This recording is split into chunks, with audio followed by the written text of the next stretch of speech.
subconsciously, I was like in this groove, in this momentum of like saying yes and taking action that without even thinking it, like my hand just went up. So I get up in front of everybody, my knees are shaking, I'm stuttering, I'm very anxious. Remember the first time we gave like a table topic or a speech? Yeah, it's exhilarating. And I've given many, many table topics since then. But I always remember that very first topic.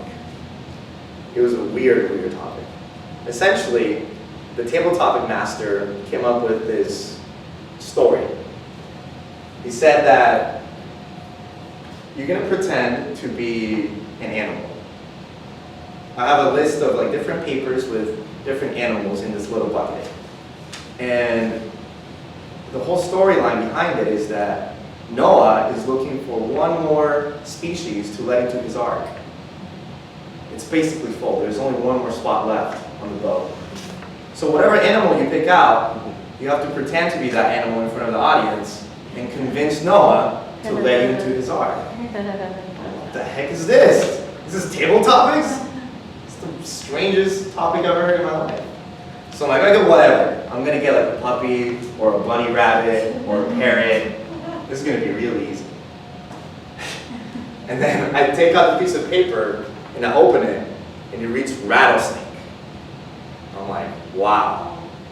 Literally like the most hated biblical creature in the history of the world, and I'm supposed to convince Noah to let me into his ark. So I froze up like a deer in the headlights. I had no idea, but words just started to come out. I didn't even know what I was saying. I'm like, yeah, I'm a rattlesnake, I rattle, you know, I can entertain you at night, blah, blah, blah. I don't know what the heck I said. And that like minute and a half that I spoke felt like 5 hours. It felt like an eternity. But at last I finally finished. I'm so nervous and anxious, I'm like, oh, I messed it up. I felt so down on myself. But everybody was so encouraging afterwards. They lifted me up. Like, wow, the fact that you took action, that itself is a big win. And then I had this adrenaline rush afterwards. I'm like, wow, this is incredible. I don't feel this way every single day. You know, I get stuck in a routine and we feel the same emotions every time. I'm like, what a privilege it is to feel this like level of exhilaration at any given moment. So I'm like, okay, let me start showing up more. And then every single week, I came to Toastmasters without fail. And then every other week, I would give a speech. And then I started to improve. Little by little, just like little 1% increments. And then I started to compete in contests. And then eventually I'm like, you know what, I want to do this every day. I want to do this as a job. So I decided not to go into public health, which was my major in college. And instead, I found a job where I could speak on a regular basis. And my first job was here at USF, at the Sarasota campus, as a recruiter. And my main job was to travel and just give presentations and talk to people. And wow, that's pretty cool. And now I work at a nonprofit where I get to do essentially the same thing, but now I'm doing sales. So it's like a different style of communication that I'm learning. Anyway, after that first meeting in Toastmasters, the next day I go to my boss because I'm super excited. I'm like, Nathan, like this Toastmasters thing is incredible. But how come I've only saw the poster last week? We should be promoting this every day. And then Nathan looks at me and is like, Juan, that poster has been in that wall for the past 6 months. You walk by it every single day on your way to the lunchroom. I guess you weren't focusing on it. Indeed, I wasn't. Fellow Toastmasters, life can be like a stereotype. It can be blurry, confusing, and without clear direction or purpose. But when we change our focus, amazing things happen.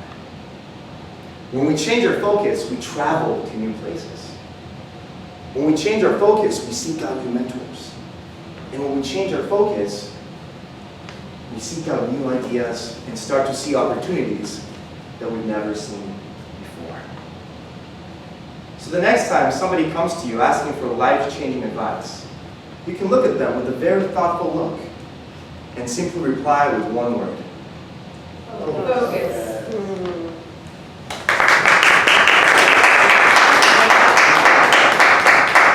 Awesome speaker. Thanks. take a few minutes and go ahead and fill in your sheet and think about what point you would like to bring up to the group in just a few minutes.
Okay, take one more minute to finish.